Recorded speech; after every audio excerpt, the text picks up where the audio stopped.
you don't mind. Okay. Did you have any teacher who inspired you to become a teacher yourself? Yeah, his name is Mr. Garcia. I had him for 2 years. He was my English teacher back in high school. I was kind of a little rebel in class, but he always found a way to connect with me and crack jokes with me and kind of show me that teaching could be more than just reading out of a textbook. Besides the obvious answer of my mom, her being a teacher, but no, having Mr. Garcia show me that there could be some fun in a classroom and some fun with students, and just you could do your job and also crack jokes. Okay, nice. Yeah. Thank you. So, can you remind me what is your area? What level and subject do you teach? I teach social studies and special education fundamentals I've done all 9th, 10th, 11th, and 12th grade. Yeah. Okay, and why did you decide to teach high school and not elementary, for example? And why social studies fundamentals and not math, for example? Well, I'll start off with social studies because I'm a history nerd. I absolutely love history. It's my passion.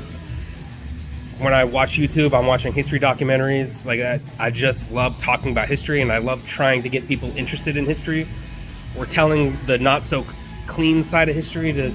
I love that. Why high school? Because when I was substitute teaching, I substitute taught at elementary schools and middle schools. And that taught me that I do not want to teach at elementary schools, and I do not want to teach at middle schools. I struggle with connecting with young children, and middle schoolers annoy me. That's me, eh? That's me. Yeah, that's one of the things that I told my kids when my daughter turned, the middle school age. I was like, hey, you better relax because I can handle this age group. Yeah. So calm down. I don't have patience for that. Yeah, no. Okay. So, how many years have you been teaching in high school? I'm in my 5th year. Okay. And how can you say that how do you create relationships with your students? Nothing groundbreaking. I crack jokes with them. I use humor a lot. Even during boring lectures, I try to bring in jokes. I try to bring in the funny side. I do voices. I do accents, European accents. But I try to make it fun in any way I can. I talk about sports, talk about music. If there's a student who draws in class, like instead of admonishing them for drawing, like I check in to make sure that they were paying attention. But then I also talk to them about their art and compliment their art and ask them how long they've been drawing. Like I engage them where they're at, and I engage them in their interests and their hobbies. I show up to games when I can. But yeah, I just talk to them about stuff outside school. Nice. Okay. So, for example, our teens, this generation, are facing challenges to make commitments.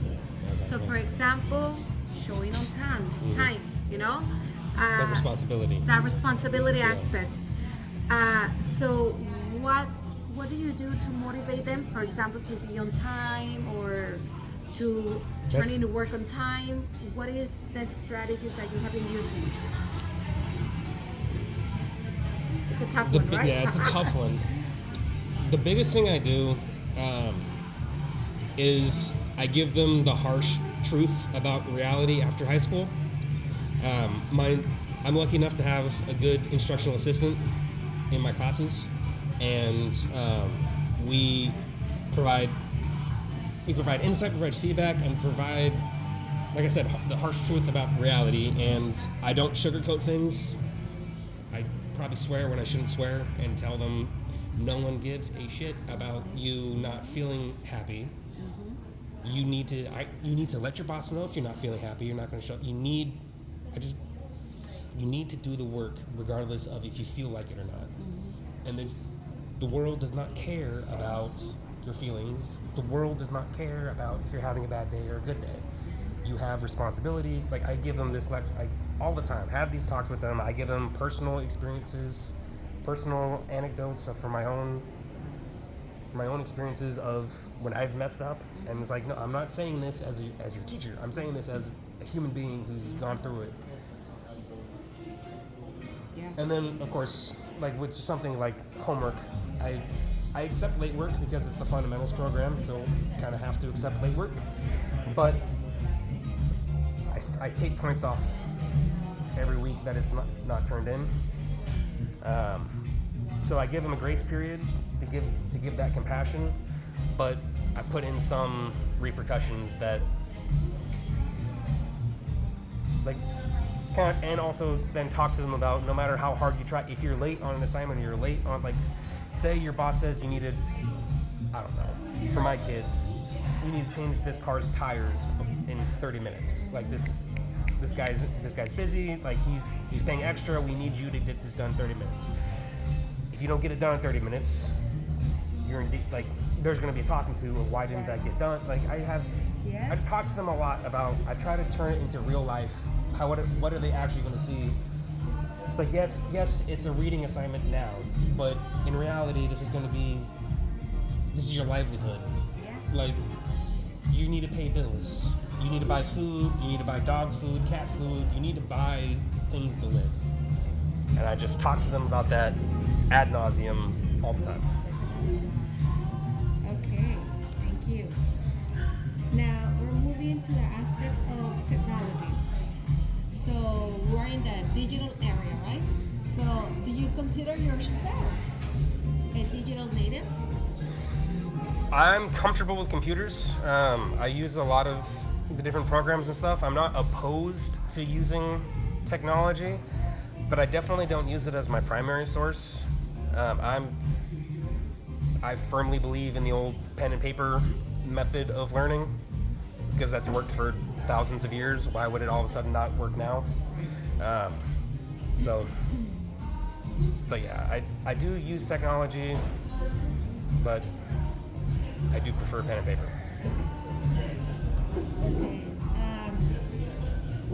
So there is a concept that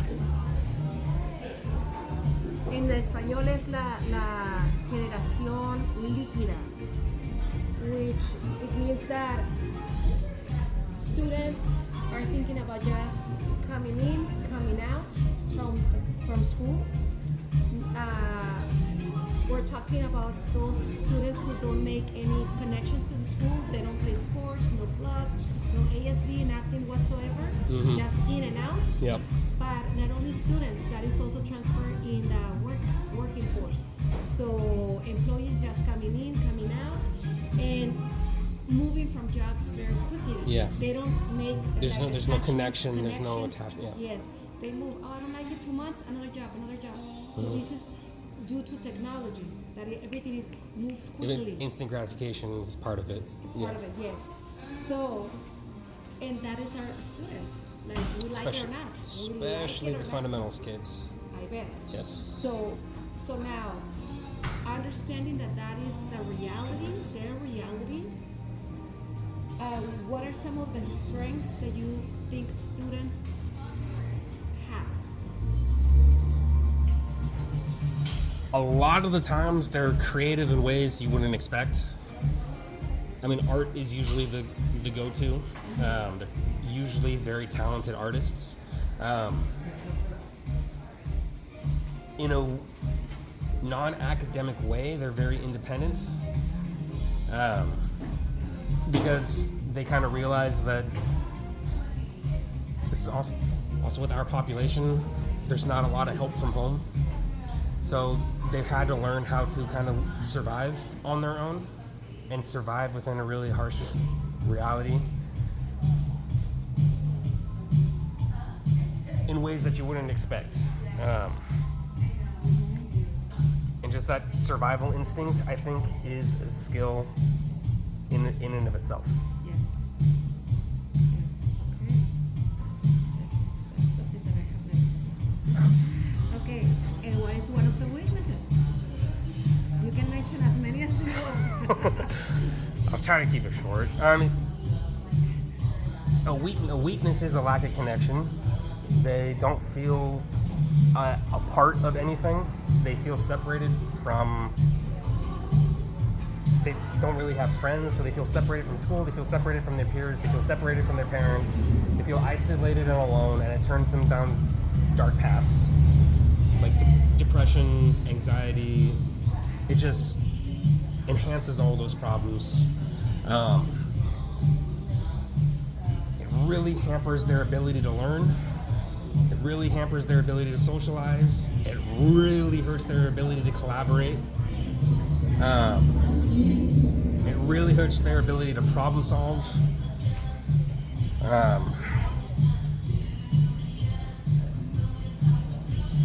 Those are what I can think of off the top of my head.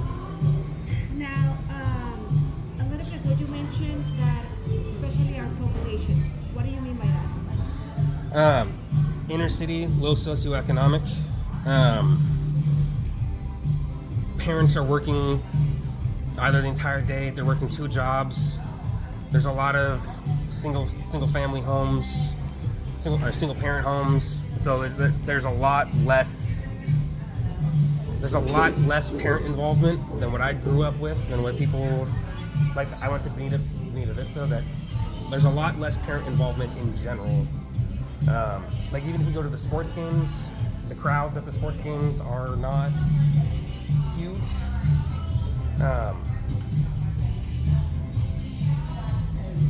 The kids are struggling to find a meal. They're like I usually have granola bars and stuff in my classroom because I know that they don't have food, and they tell me that they're hungry. It's stuff that I never had to worry about.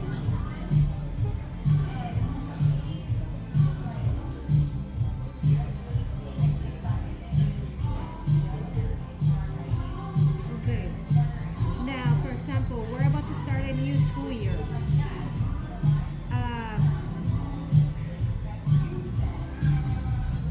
Okay. Oh, sorry, I read it wrong. First, Okay, so do you had any seniors in this school year ended that they just ended? I had one because she was retaking a class. Okay, so what are some of the challenges that you're expecting her to face now that she graduated? I don't think she graduated. No.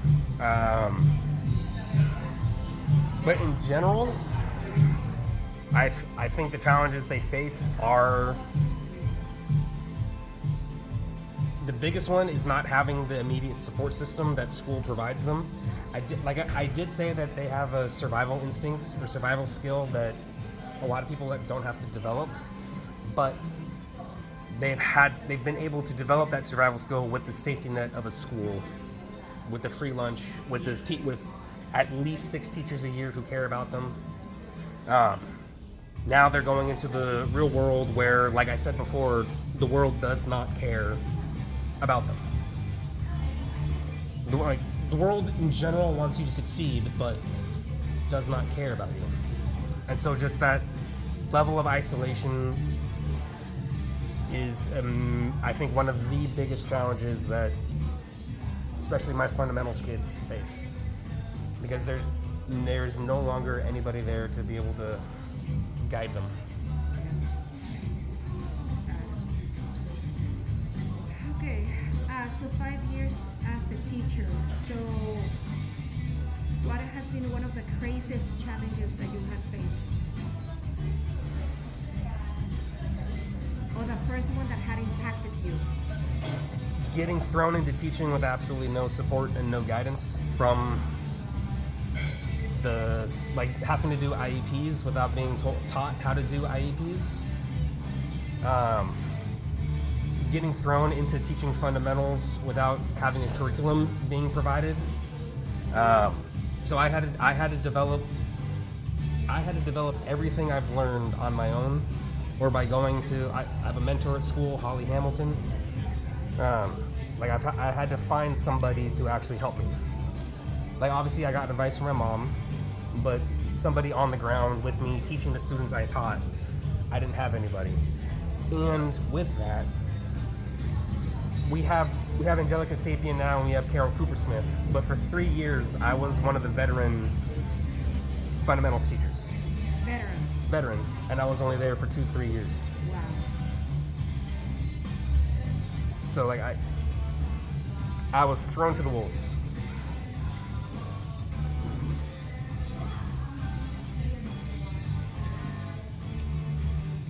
In general, lack of support from an admin.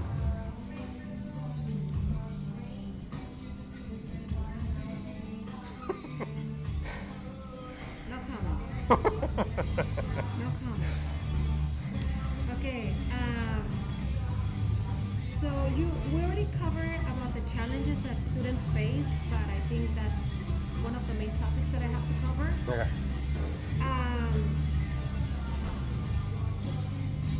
No, let me change the question. So, because now thinking that we want to study like how do teachers, and let me put an example. So your mom is a teacher. So, and she's teaching middle school. So obviously there's a gap in age, right? Yeah.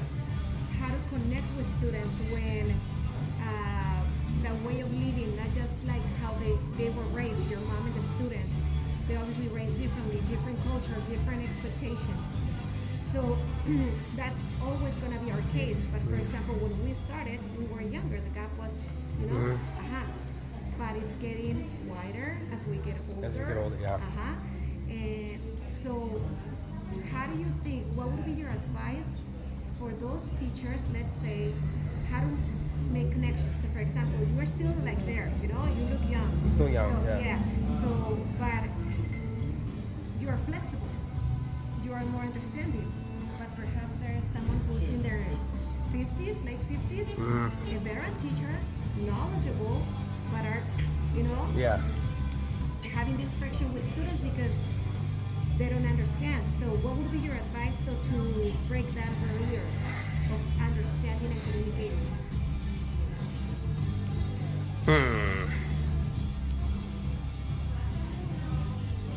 In a respectful way, I don't know how to word it respectfully, but don't take yourself so seriously. Yes, you're a veteran, but you're dealing with teenagers still. Make an effort to maybe don't listen to their music in your car, but maybe one day a month you listen to some of the pop music of the time, of the current music.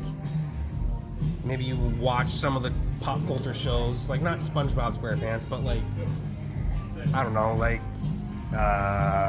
what's the White Lotus? There's stuff that on HBO, some shows that maybe they're watching. Like, watch some pop culture stuff. Don't take yourself so seriously. Crack a few jokes. Remember what it was like to be a 30, 40-year-old and try to bring that energy back a little bit. Instead of the old adage of I know what to do because I've been doing it for 30 years. It's like, well, yes you do, but you're dealing with teenagers, and teenagers need to feel connected to. Well, thank you very much.